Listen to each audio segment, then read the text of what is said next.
On pourrait bientôt construire d'immenses barrages dans le détroit de Bering pour empêcher l'un des systèmes océaniques les plus importants de la Terre de s'effondrer. Mais il y a un gros problème. Si ce système s'affaiblit trop avant qu'on ait fini les barrages, le projet tournera au désastre. Au lieu de ralentir l'effondrement, les barrières l'accéléreront. Et la planète entière en subira les conséquences. Le détroit de Bering se situe entre l'Asie et l'Amérique du Nord. Et c'est l'un des endroits les plus hostiles de la planète. L'eau y gèle et d'énormes blocs de banquise dérivent dans la région.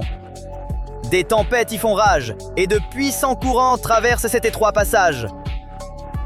Malgré ces conditions cauchemardesques, des chercheurs pensent qu'on devra peut-être un jour y lancer une construction.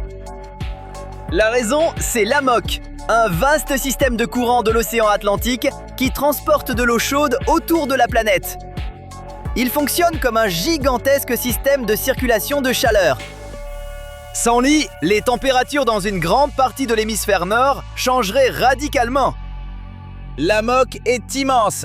Chaque seconde, il déplace près de 20 millions de mètres cubes d'eau à travers l'océan. C'est environ 100 fois plus d'eau que n'en charrie l'Amazone. Et il ne fait pas que déplacer de l'eau. L'AMOC transporte aussi d'énormes quantités de chaleur.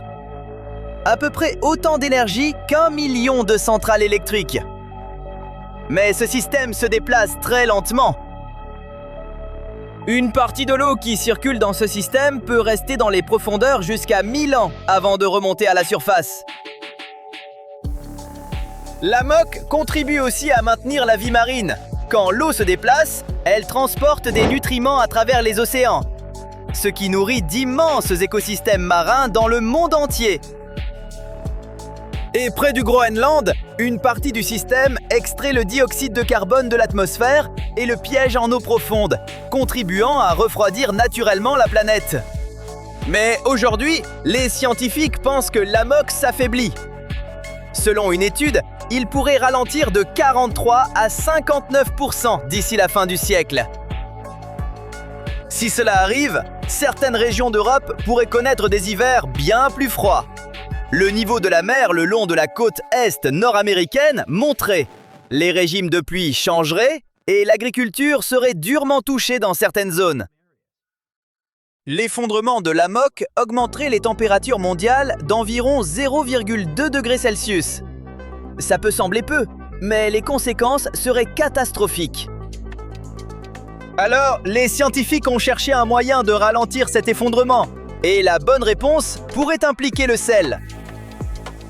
Ça peut paraître étrange, mais le sel contribue à la circulation océanique. L'eau froide et salée est plus lourde que l'eau douce, et quand elle s'enfonce dans les profondeurs, elle entraîne les grands courants, comme un tapis roulant qui déplace l'eau autour de la planète. Mais aujourd'hui, il y a plus d'eau douce dans les océans à cause de la fonte des glaces et des pluies plus abondantes. L'eau douce est plus légère et elle affaiblit le processus de plongée.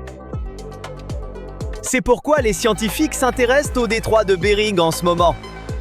L'eau moins salée du Pacifique traverse cet étroit passage vers l'océan Arctique et finit par atteindre l'Atlantique Nord. Si on bloque partiellement le flux d'eau entre le Pacifique et l'Arctique, cela pourrait maintenir les eaux de l'Atlantique Nord plus salées et plus lourdes et permettre à l'AMOC de continuer à fonctionner. C'est là qu'intervient le projet de barrage. 3 barrières massives couvrant environ 80 km au total. 2 sections latérales d'environ 40 km chacune, avec une section plus courte au milieu. Bien sûr, construire une telle structure dans une région aussi isolée serait extrêmement difficile.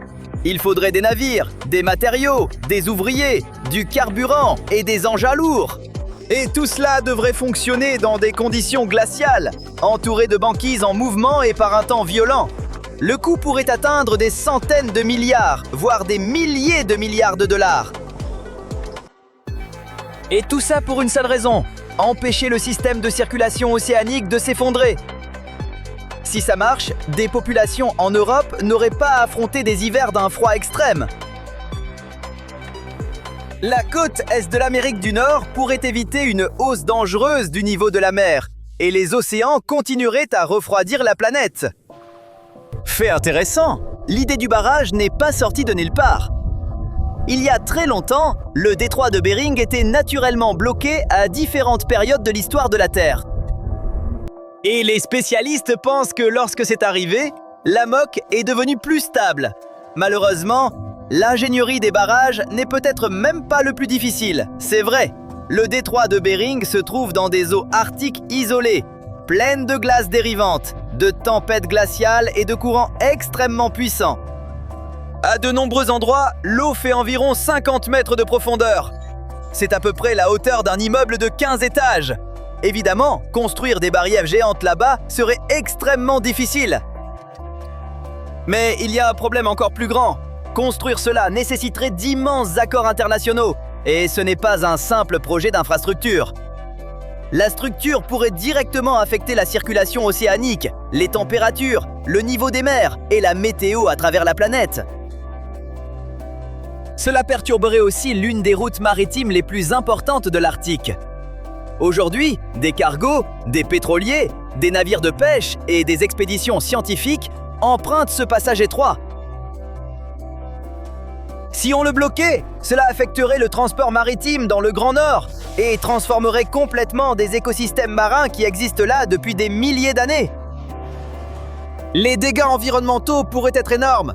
Des baleines, des poissons et d'autres animaux marins migrent à travers le détroit chaque année. Une barrière géante perturberait ces itinéraires et modifierait à jamais les écosystèmes du Pacifique et de l'Arctique.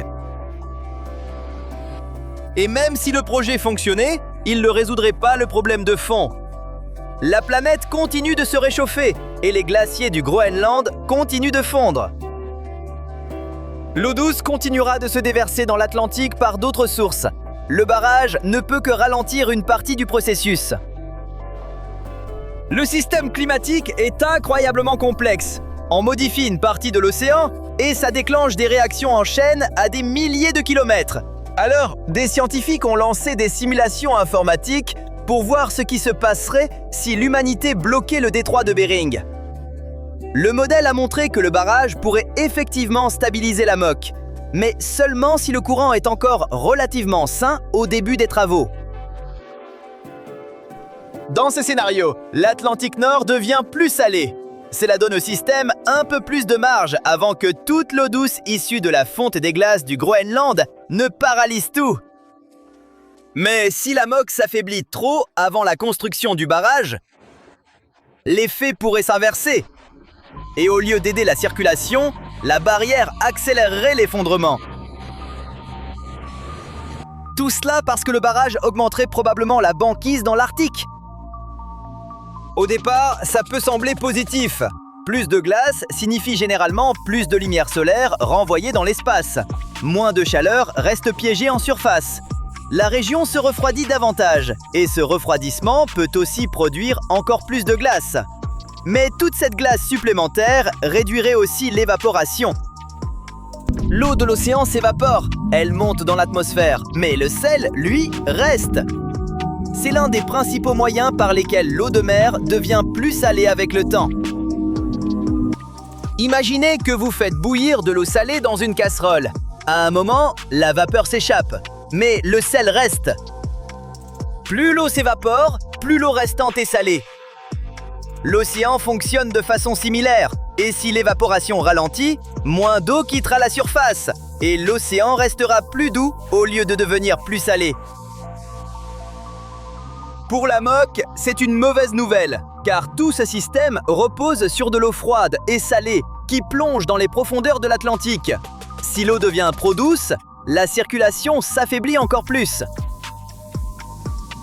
Les scientifiques pensent qu'il existe un point de basculement. Une fois atteint, on ne pourra plus réparer les dégâts.